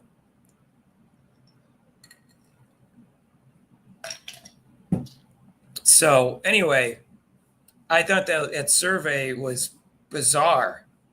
And I think the GMs – I'm going to look them up now to see what the makeup of that is, because some of those answers were from outer space. and I realize I'm a Caitlin Clark fan, but I'm pretty reasonable about my assessment of Caitlin Clark. I don't even people give me a hard time because I say she's the third or fourth best player going into this season in the WNBA, and I think her she needs to improve on her defense and her turnovers, and I'm critical of her. So it's not like I'm like one of those Clark Caesar stands who just think she can do no wrong. I think I'm pretty reasonable, objective about it. My Rob and I's predictions for her in the preseason were all 100% correct last year. We didn't overstate what she was going to do. And we'll make a video tomorrow morning about what I think Caitlin Clark's going to do this year, but I've already kind of put it on the record. And I said, I think she's going to be MVP. I think she's going to be the best player in the league by the end of the year. I think she's the best point guard. I think she's the best guard in the WNBA. I think her defense is going to improve. I think her turnover is going to go down. I think she's going to go around 22, 10.5, and 6. And her shooting percentage is going to go up around 50%, like 0.5%. It's like, I think I have it written down for like 455 or something, and 38% for threes. So that's kind of what I'm predicting for Caitlin Clark. And I think the Fever are either going to have the best or second best record in the league, and I think they're going to win the title. That's my prediction. So I'll put it in that video tomorrow. Who's my first what? Lisa G. Who's my first what? First what? First place? What do you guys think? Who's going to win MVP? Who's going to win the title? Let me know down below. I don't think the Fever's a guarantee. I think Minnesota and the Aces, and I think all four of those teams could win it. And I don't think anyone else can win it with those four teams. That'd be tough. That'd be tough for another team besides those four to win it. But we'll see how the season is.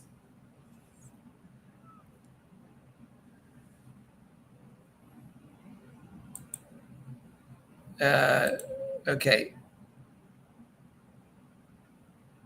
Who's Breen? I don't know who that is. Yeah, I know Grace Berger. I don't know who Breen is. I don't know the players that deep yet because I only watch the Fever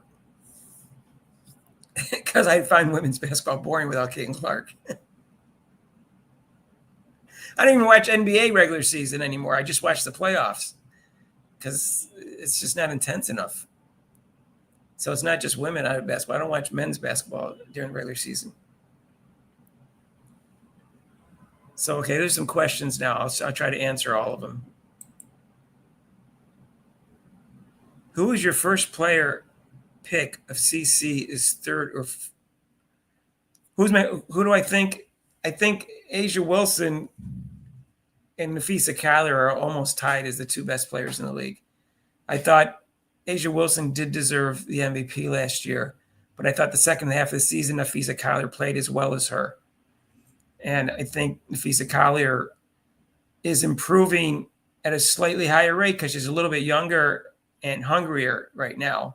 So I think she'll be as good as Asia Wilson this year, even if she wasn't last year. And I think Caitlin Clark is going to pass both of them up by just a slight amount by the end of the year. I'm assuming she's going to improve on her defense, and I'm assuming her turnovers are going to go down and her shooting percentage is going to go up, and that she's going to be healthy because you need all those.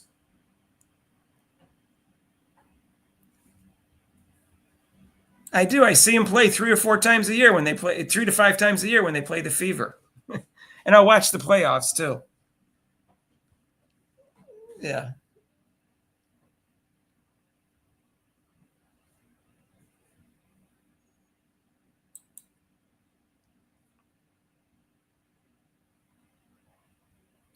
Yeah, the NBA playoffs are good. I mean, that game tonight, I'm really looking forward to that game tonight between Denver and OKC, and I think Denver's going to win. I think you're going to see a great Game 7 in whenever it's going to be Saturday or Sunday. I don't know when it's going to be. I think they're playing every 2 days right now.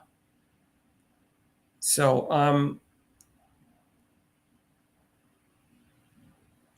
well, what can I say, Mark? I don't like watching women's basketball in the WNBA, and I don't even like supporting the league because I hate the league. So, I watched I may watch Paige a little bit because I like Paige and I want to see how well she's playing. But I may watch some like big matchups. But I don't know how much time I'll have to watch all of them. Let's see. I didn't, I was so disgusted by the league last year. I couldn't watch anyone but the Fever. A lot of the people were the same way.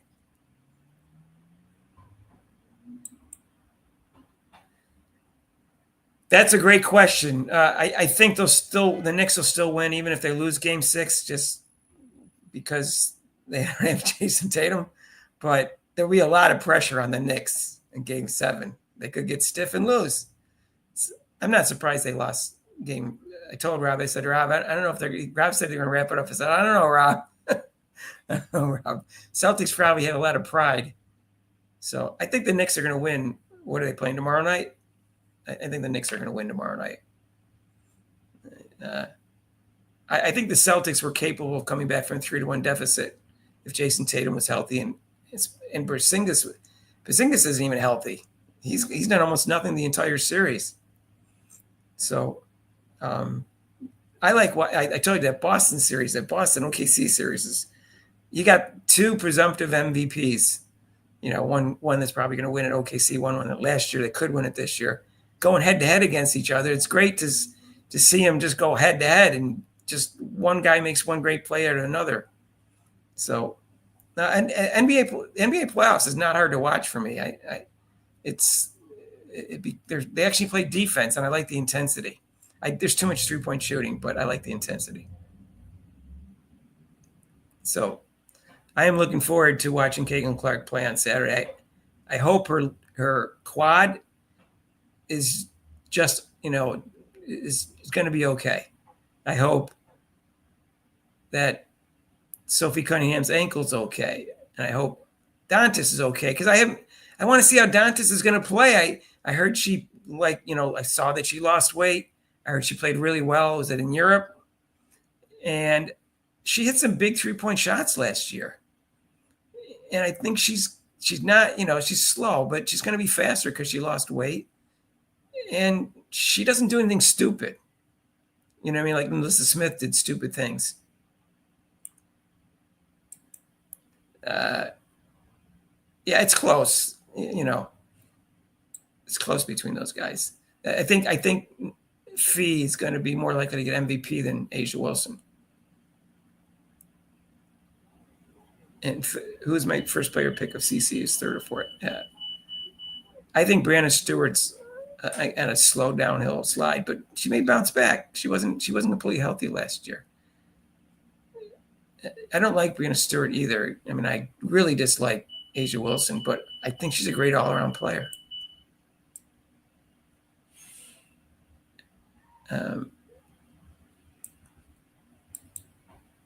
Grace Berger got fouled on a 3 last year, missed all free throws. Yeah. Yeah, I don't know. I don't know how good she is. I'll be honest with you. People that probably followed her in college think she's probably better than she is. That's all I say. But guess what? The Fever can pick her up now, so it doesn't matter. They probably gambled on that. Who knows?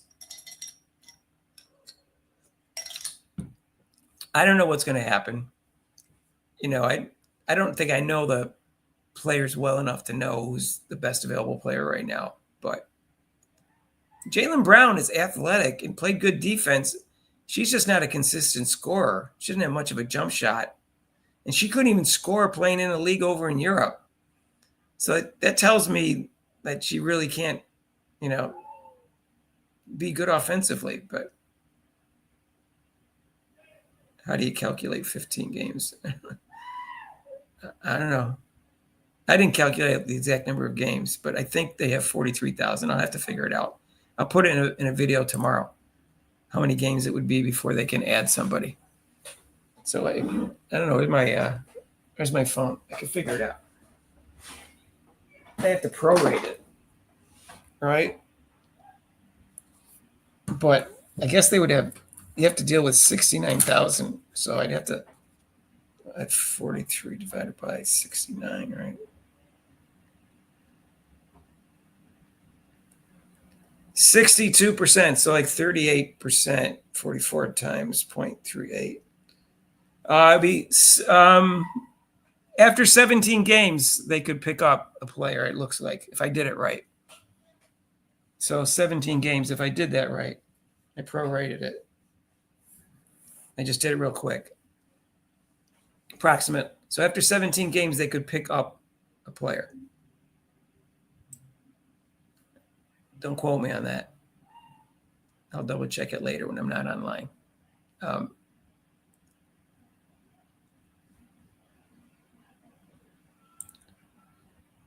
Yep, Graceburg is free.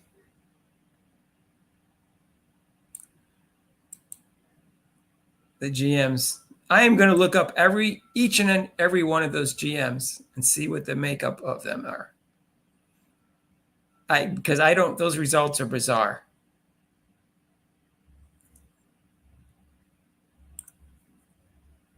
So you think they're going to pick up Kennedy Carter to be their player after 17 games? See if she behaves for 17 games over in Mexico. She doesn't get killed. They're just killing women in Mexico for no reason.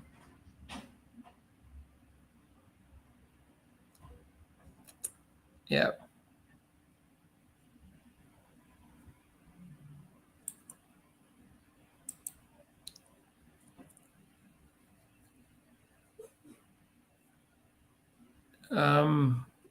What did Nobles say that you're agreeing with? Just, I mean, I missed the comment. Oh. Now listen, Katie Lou not being in the starting five is huge for fear. Yeah, they're so much better than last year.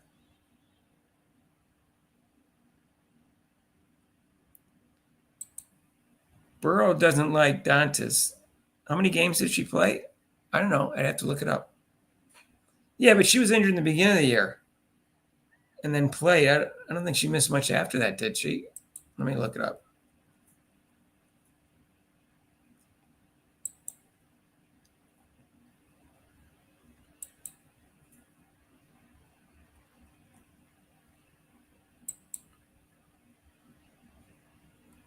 She played 20 games last year out of 40. So, not 5.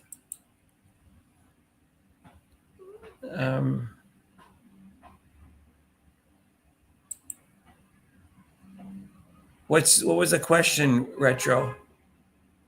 You had a question?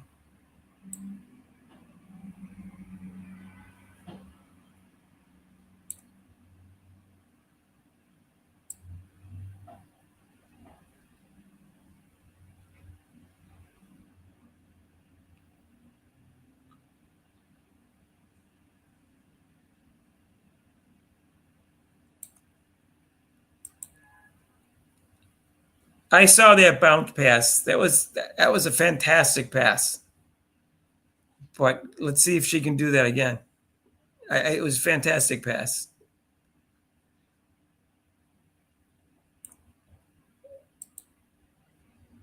Clark will average 25 points per game this season.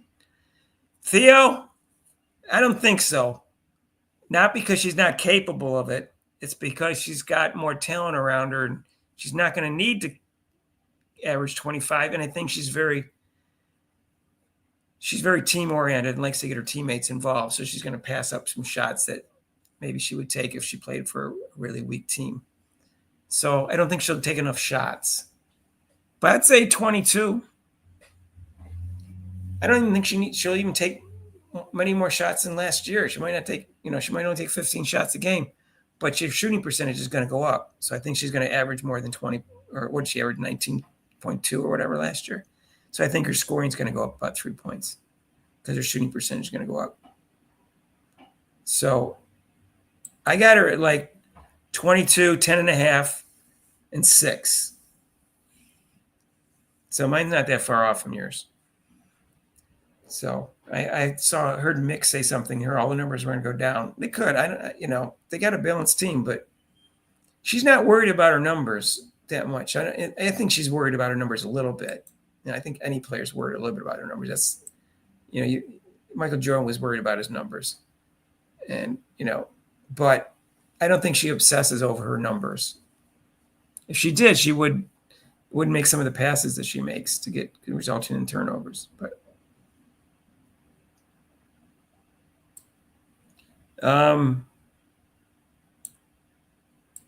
yeah, Mick will change his opinion on Berger tomorrow, so it won't matter. Yeah, was Cynthia Cooper really a point guard? I know she was a guard. Was she a point guard?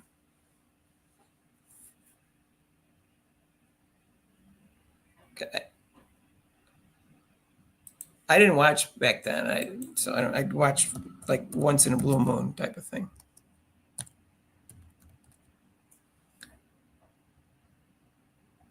Let's see how they have her listed. They have her listed as both at Wikipedia, point guard and shooting guard. So, all right.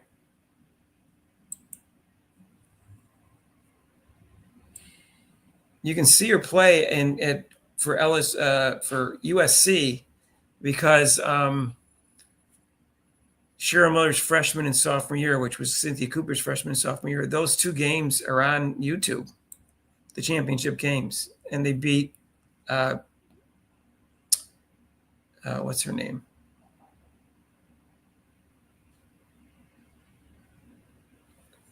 The coach for LSU.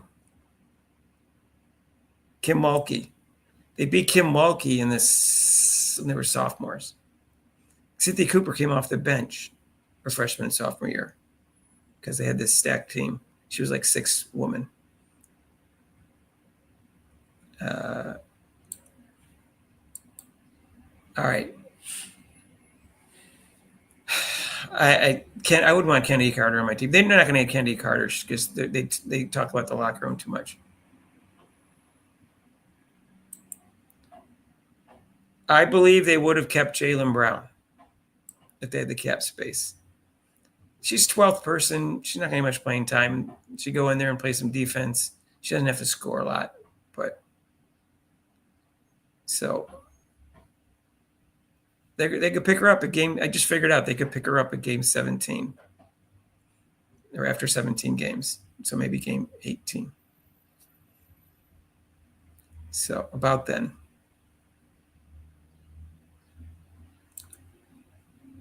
Rebecca doesn't like Turner. One thing I will say is Turner and Melissa Timpson do play the same position and kind of do a lot of the same stuff. Although I think Timpson's going to be a more aggressive offensive player. And so you could argue they don't need him, but she's an excellent defender. And what if you have like some players hot and you just want to put someone on her who's an excellent defender, or you get someone else that gets injured and then you need her for backup to play the defense. That was the only advantage of Celeste Taylor, was if somebody was really hot, maybe just stick around them and see if you can cool them off, be a pest. So she adds something in that sense. I think she could give Asia Wilson a hard time, or Nafise Collier or Brandon Stewart if they got hot, or somebody they got hot who's a forward. Especially if someone got injured and they had less depth. But I think Timpson, man, she looks good for someone who didn't make All-American. She looks awful good.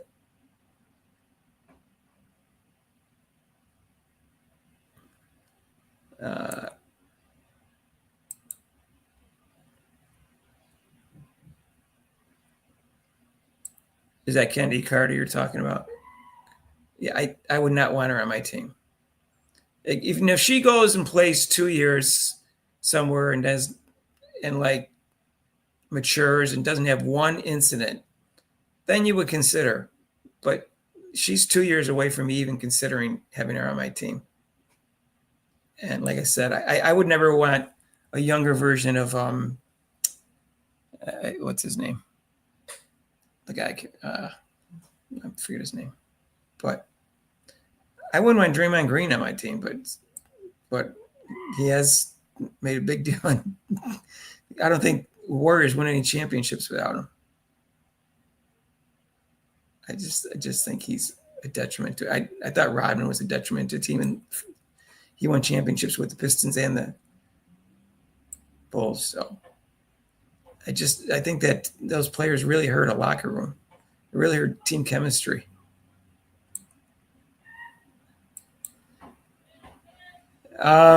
Yes,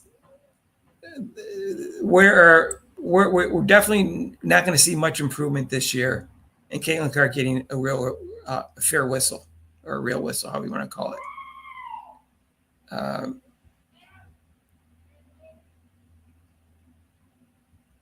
So, yes, I agree. Kennedy Carter is very talented and one of the best athletes in the league, without question.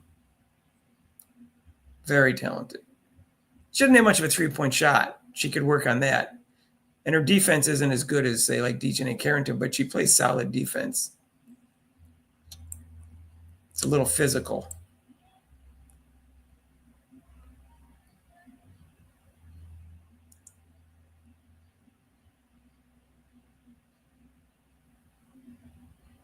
Yeah, Kim Mulkey, thank you. That's what I was trying to think of. Yeah, I thought of her, but thank you. Yeah, Cheryl Miller seemed to be Kim Mulkey. Kim Mulkey had a shot at the end of the game and missed. Wasn't an easy shot. I don't know if it was going to tie it or they would have won if she had hit it. I can't remember. But you can go watch the game on YouTube, and you can see how good Cheryl Miller is. And you can see her jump shot is amazing. It's 50 years ahead of time for a woman. Great form, perfect form, better form than her brother.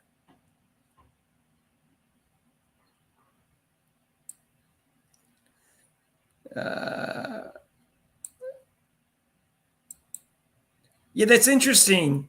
Though, wait, I just realized that because the Shields got the two players that hammered Clark off the ball. Well, one was a dead ball, but it was just a hip check. And the Shields, same type of play, except that Caitlin Clark was, I think, dribbling or running down the court. I forget which. Same type of play, and neither of those players are in the league anymore. So there wasn't like hitting her when she drove to the basket type of hit. Same exact type of foul, kind of like a hip check to the ground, and neither one of the players are in the league this year. It's very interesting because you'd think the WNBA doesn't care about Caitlin Clark, but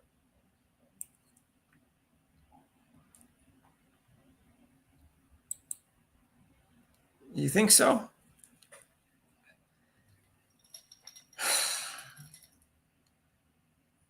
You think it was far worse?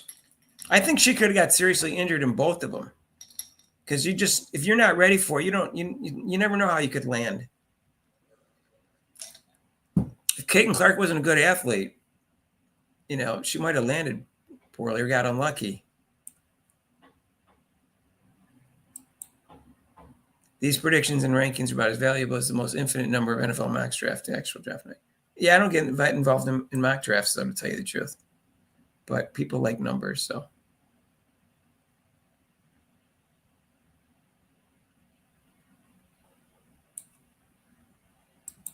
Some yelling going on in the background. I'm in Center City, Philly. I'm also 2 blocks from the fire department. So I have no control over that. So half the time is the fire department. And some of the times the cops follow the fire department. So some of the times you hear the cop sirens, this has to do with the fire department.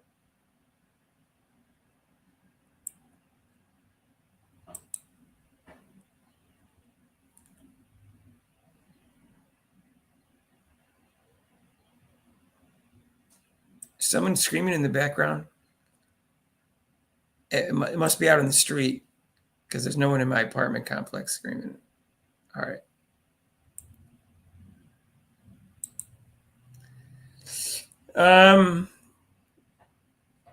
I agree. I don't think Colson's going to play much. I think she's going to play when the games are out of reach.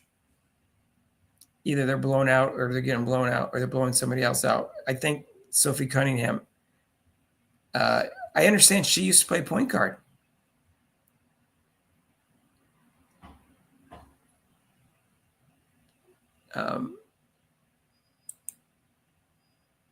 You talking about Kennedy Carter? Yeah, I'm saying I'm saying she'd have to go and really show for a couple years before I would even consider it. But I just don't want someone like that in my locker room. There's always going to be some kind of incident with her. I think she's very immature, and she's got whatever. She must have had a rough upbringing because she's got serious emotional problems, and she can't control her temper. And that's all. It's obvious. You don't need a psychologist to figure out what she's about. Although my dad was a psychologist. The eye poke. I'm not 100% convinced it was on purpose, but if I had a bet, I'm more than 50% think it was an eye poke. It's a weird thing to do and plan. But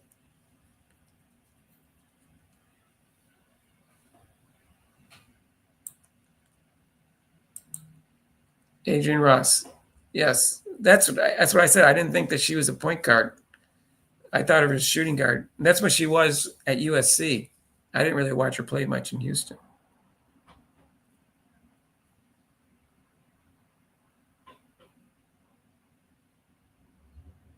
She passed away? Kim Perrette passed away?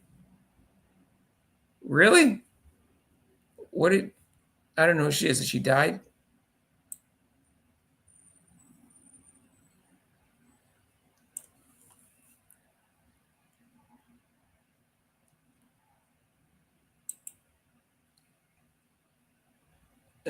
They could. We put the fire in the thing.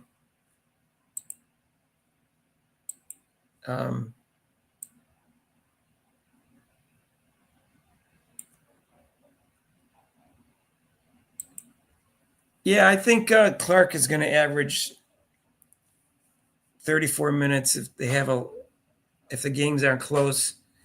She might average 32 minutes, but I think in general, a normal game she's going to play 34 minutes.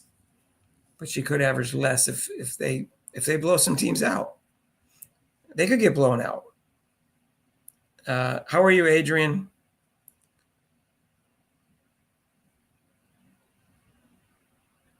Have a good night. All right. Yeah, so I don't think there's ever been a point guard that won MVP. So you got Diana Taurasi won in 2009. She only won one. And Cynthia Cooper won two when the league started. And Adrian Ross, who was a Houston fan, says she was definitely not a point guard. So that leaves no point guards that I can think of.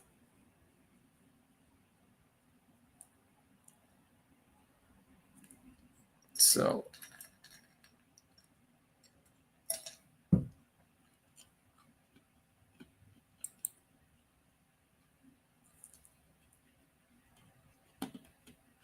yeah, I wasn't a fan of Allen Iverson, either his personality. I thought he was an exciting player.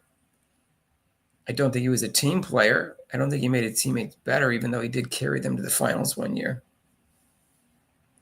He seemed clueless that he had teammates on the court, just like not as bad as Pete Maravich, but close.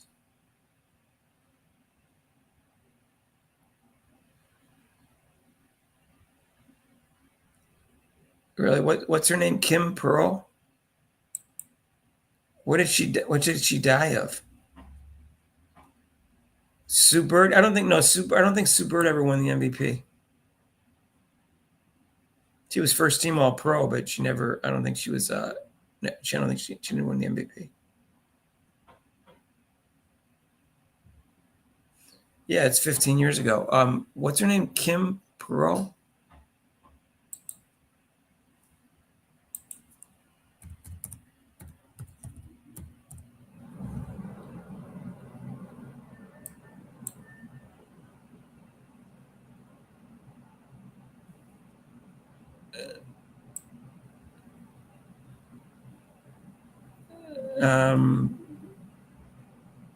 illness. She had cancer that went to her brain. Oh.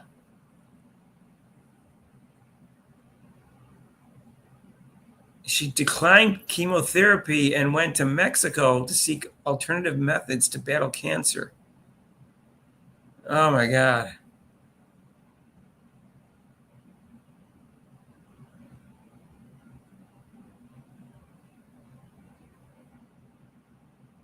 Oh, wow. What was she thinking? She turned down chemotherapy. Oh. I had a friend who had a friend's sister who had physical ailments, and she refused Western medicine and did like she did like stuff like, not to Mexico. I think she did like she went over to Asia and did some other stuff, and then she died because she wouldn't do what the doctor said. She wanted alternative medicine, and she ended up dying. It was a friend's sister. I didn't really know her.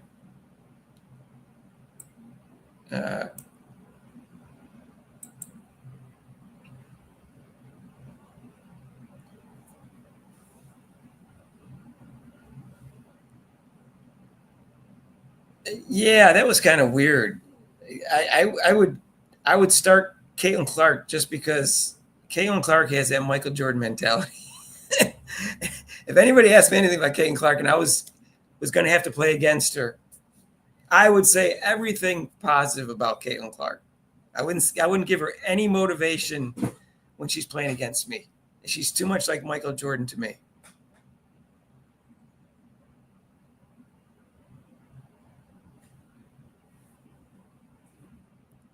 Yeah, I didn't look at her stats. I just looked at what she died of. I never heard of her until now. I wasn't following the league back then.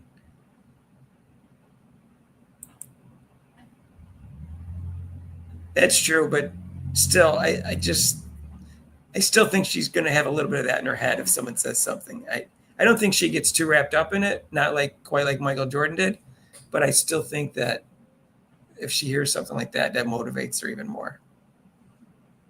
No one got motivated on something like that more than Michael Jordan. Michael Jordan would pretend someone said something just to get motivated. He wanted to get to the next level. It's hard to play 100%, despite what people think. It's hard to play 100% of the time. And so yeah. So yeah, the Sky, Vandersloot, I think, until she got injured, she looked good in the preseason, people said. Yeah. So that's probably true. Not to the same extent, but Vandersloot they said they look good. Was she like 35, 36 years old now? But I haven't seen her play a lot, but she's a good passer. And that was a good pickup for them. Was she a free agent? Is that how they got her? So, but I know they traded for Ariel Atkins to replace Kennedy Carter for some scoring, right? And guard play. Kia Nurse isn't a bad player. Haley Van Lith, she's going to get playing time. Maddie Westbelt made the team or not? Or did she get waived? Let me go look at.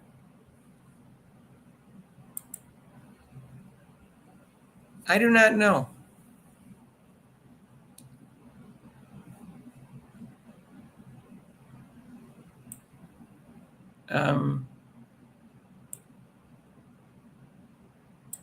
Yeah, you could.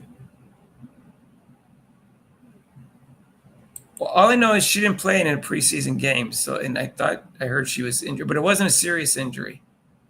That's all. I didn't really pay that close attention to it. Who will be guarding Caitlin the majority of the game? It's a good question. I'm looking at their roster now. And